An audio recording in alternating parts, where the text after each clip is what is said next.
Hello बच्चों, चलिए प्रश्न को देखते हैं। प्रश्न है, निम्नलिखित में से कौन कौन एपी अर्थात समांतर श्रेणी है? यदि कोई समांतर श्रेणी है तो इसका सारांतर ज्ञात कीजिए और इसके 3 और पद लिखिए। हमें श्रेणी दी गई है 0.2, 0.222, 0.222, 0.2222, इसी प्रकार से यह चलती रहती है।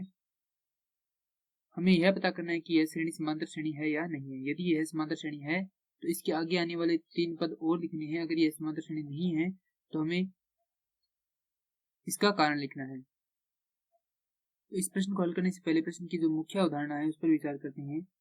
मुख्य अवधारणा, इस प्रश्न के लिए जो मुख्य अवधारणा है वह हो जाएगी समांतर श्रेणी। अर्थात हम यहाँ पर समांतर श्रेणी की परिभाषा को देखेंगे कि समांतर श्रेणी की परिभाषा क्या होती है, तभी हम इसे हल कर पाएंगे।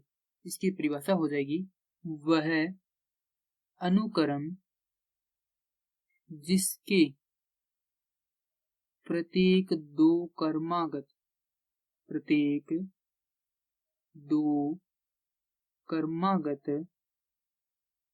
पदों का अंतर समान रहे अर्थात बराबर रहे तो वह समांतर श्रेणी कहलाती है। अगर इसके रूप के बारे में देखें तो इसका रूप हो जाएगा इस प्रकार से हम लिखते हैं, ए प्रथम, ए द्वितीय, ए तृतीय और इसी प्रकार यह अन्य पद तक चलती है तो यह हो जाएगी ए एन।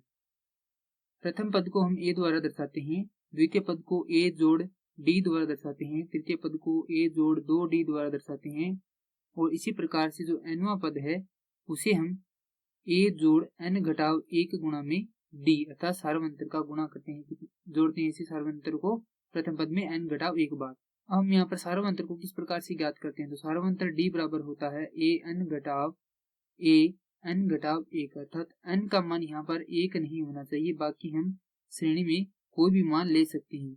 जैसे कि हम यहाँ पर लेते हैं n बराबर 2 तो यह हो जाएगा a2 अर्थात द्वितीय पद घटाव यहाँ पर आएगा 2 से 1 कम अर्थात प्रथम पद।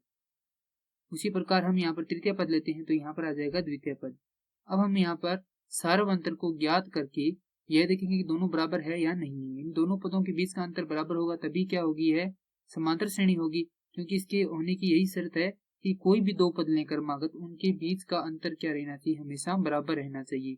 अगर यह बराबर नहीं है तो यह एक समांतर श्रेणी नहीं है और अगर यह बराबर है तो हम इसके 3 और पद ज्ञात करेंगे।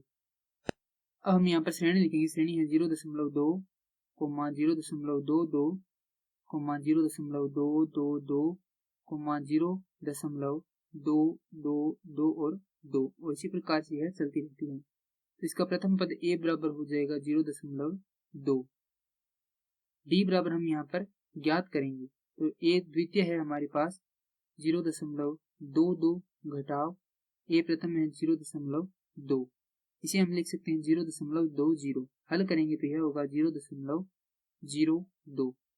यहाँ पर तृतीय पद है हमारे पास 0.222 और द्वितीय पद है हमारे पास 0.22। हल करेंगे तो यह हो जाएगा, इसे हम लिख सकते हैं 0.220। हल करने पर हमारे पास प्राप्त होगा 0.002। अब हम यहाँ पर देखेंगे तो यह दोनों बराबर नहीं है अर्थात इसका सार्वंतर विद्यमान नहीं है। अतः इस प्रश्न के लिए उत्तर हो जाएगा सार्वंतर समान नहीं है, अतः यह एक समांतर श्रेणी नहीं है। यह एक समांतर श्रेणी नहीं है और यही हमारे प्रश्न के लिए रहेगा सही उत्तर। अतः मैं आशा करता हूं कि यह प्रश्न आपको समझ में आया होगा। धन्यवाद।